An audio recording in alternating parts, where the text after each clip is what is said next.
The most people start the Camino Portugués just over there in Tui, last 100 kilometers before the Santiago. They cross that bridge that separates the Portugal and the Spain, and they start straight away. But what if in this wheel of starting as soon as possible we all make the same mistake? So we stopped before the bridge and before the first step, because the Camino is not where you walk but how you begin.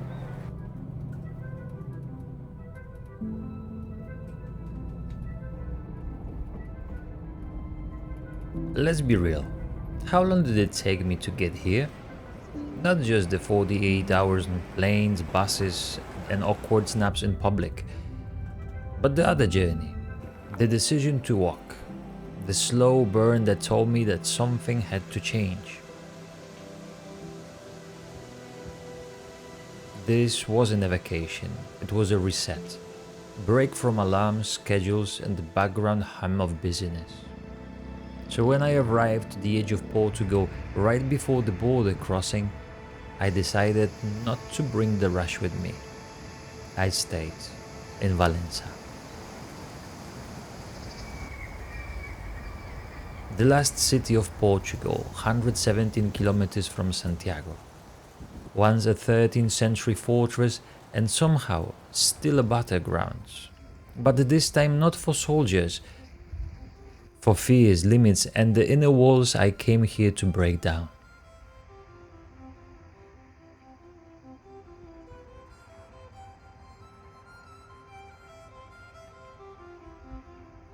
Its name, Valencia, means bravery, strength, valor. And that's exactly what it took to not start. Because here's the danger of rushing into the Camino. It's not missing an albergue or walking with the sore feet. It's getting all the way to Santiago and realizing you never truly arrived in yourself.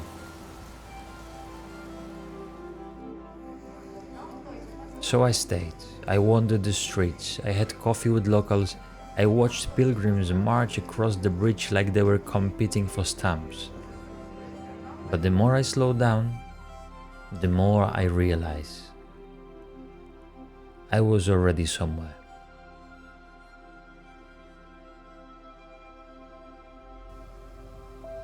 Starting doesn't have to mean walking. Sometimes it means arriving to yourself, to the moment, to what really matters.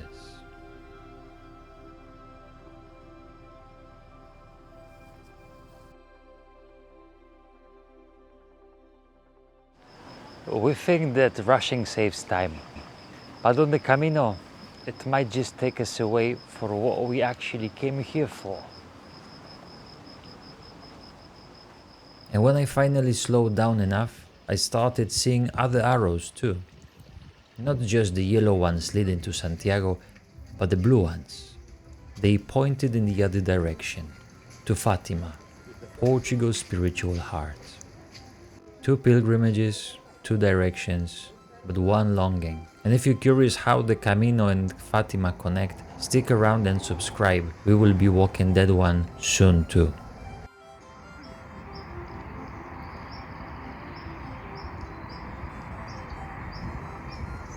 On the other side of the river is Tui, officially Spain. Same river, different words. Valença felt grounded, still Portuguese, still soulful. Tui felt louder, busier, more caffeinated. Choosing where to start the Camino isn't just about the geography, it's emotional. It sets the tone.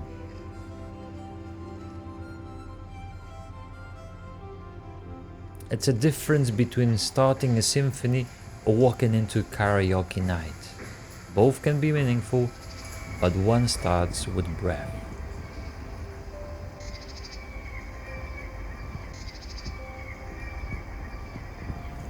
So I spoke to locals and to other pilgrims. Some were rushing because their flights told them to, others because they didn't know they had the choice. And that's when I got it. The Camino doesn't start when your feet move. It starts when you choose how to move.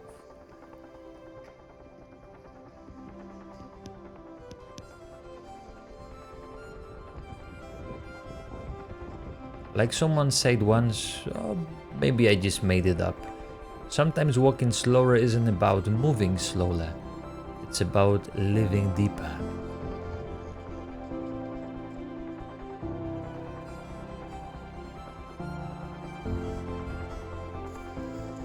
That day, I didn't collect kilometers. I connected something else, a reason to walk, and a reminder of how I want to walk. Tomorrow I would count steps, but that day I counted what really mattered. Presence, intention, a pause with purpose. If this kind of Camino speaks to you, the kind that starts slow, listens deeply, and leaves room with breath, come walk with us. We're preparing a special journey along the Portuguese Camino for the small group of people who want to walk slow, laugh often, and remember why they started.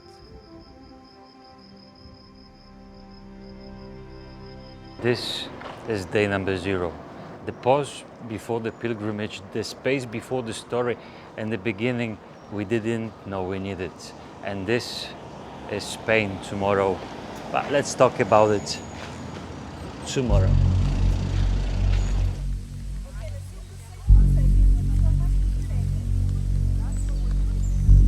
Tomorrow we'll cross the bridge, but what I carry with me might be heavier than my backpack. See you then. And if you're not sure what to pack, you can always check my list or Erica's.